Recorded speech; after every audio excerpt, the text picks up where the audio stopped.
In my opinion, the only real threat politically to you and Scott Halls, you being retained, Halls being reelected, is Anthony Rich.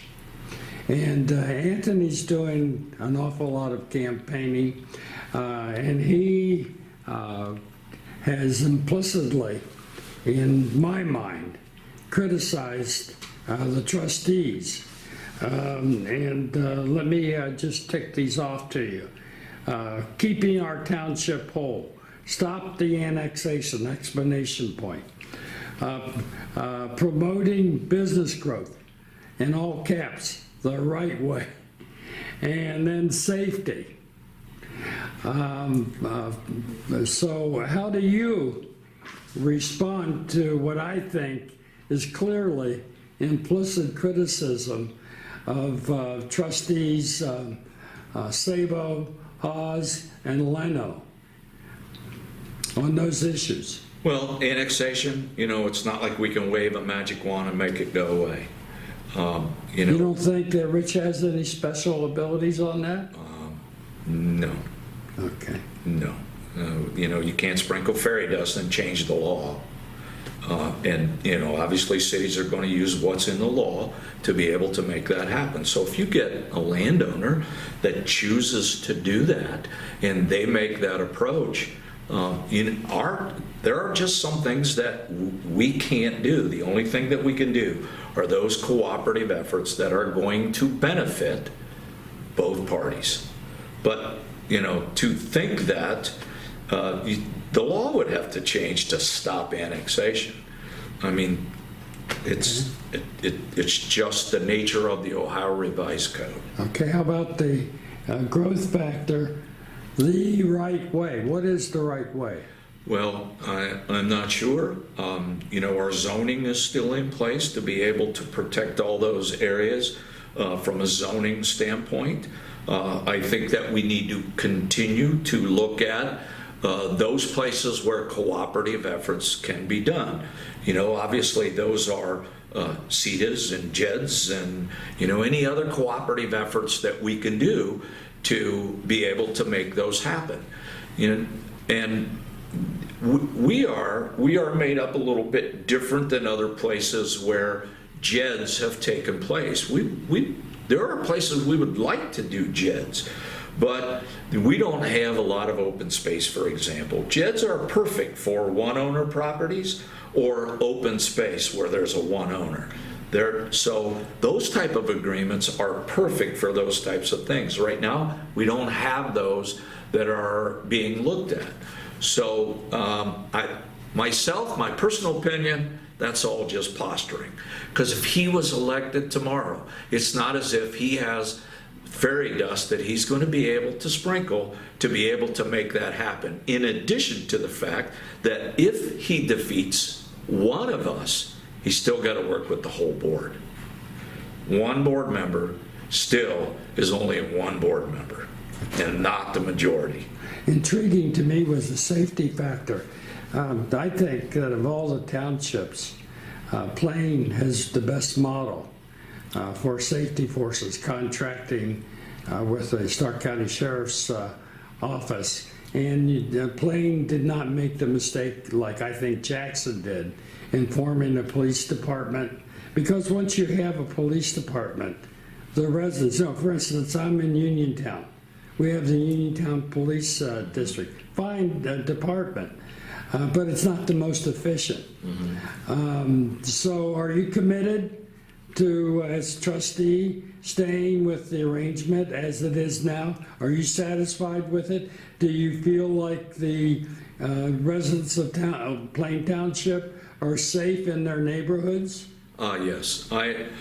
First of all, we have a really great working relationship with Sheriff Meyer. What I like about this arrangement is that we actually have deputies that are committed to Plain Township. So it's not like they are working the entire county. And most of those deputies want to be in Plain Township. Do they ever get pulled off of Plain Township duty to go elsewhere in the county, do you know? Well, I think that would only happen if there were overtime issues or something like that. But I think for the most part, they are assigned there and they are scheduled there. And a lot of them live there. Well, when I say a lot, I don't want to say, I just know some of them live here. And the fact that they live there, I think, gives them a little bit more ownership and pride and feeling of identity. And I think those are all big issues. And we have a good working relationship with the supervisory staff. So I think we get the benefits of that interaction, that we feel like they're our own department, but in reality, they're not. And certainly from a cost-effective standpoint, we not only get their training, we get their expertise, we get all those things that the sheriff provides, but we get it because they are a part of our contract. One final question on Mr. Rich. There was an incident at Bud's Bar up on Columbus Road at the end of June. And on the blog I did on Scott Haas, I published police statements and the part that I'd like to talk to Mr. Rich about. And I've tried to contact him a couple times, and I had one of his supporters complain to me that I'm not treating him fairly. But he hasn't responded to me, and I want to ask and pursue, because I think it's a question that has to be answered, not so much by you and Haas, but by him. But you certainly have a point of view, I would think, as trustee. Is he, by his own statement, pulled a Stark County prosecutor's badge out during that incident up at Bud Barn. Do you have any concerns in terms of temperament, a person that does that without having had some kind of an explanation as to why that happened?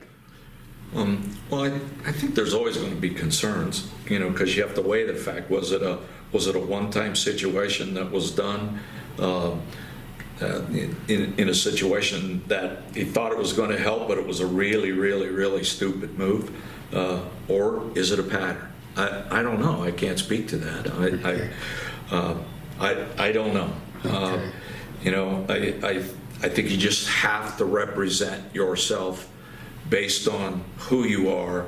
And in that particular case, it really wasn't a smart move. Yeah. Let me just set up a hypothetical, which you may not be willing to answer. But let's say that the trustees after November 7th are yourself and Mr. Rich and Mr. Leno.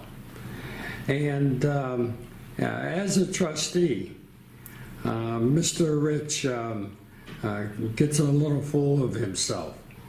As a trustee, will you be willing to take on that issue in public, or is that something that you wouldn't be willing to do that? You might do it in private, but you wouldn't do it in public. Well, I still have a responsibility to the public if I get elected. So I still have a responsibility. So if I believe, in my own personal opinion, that what is taking place is not in the best interest of them, then I will speak to that in public. But again, we're a board. One person can posture and do all kinds of things, but at the end of the day, the official decision of the board rests with resolutions that are either approved or not approved based on their official results. Okay.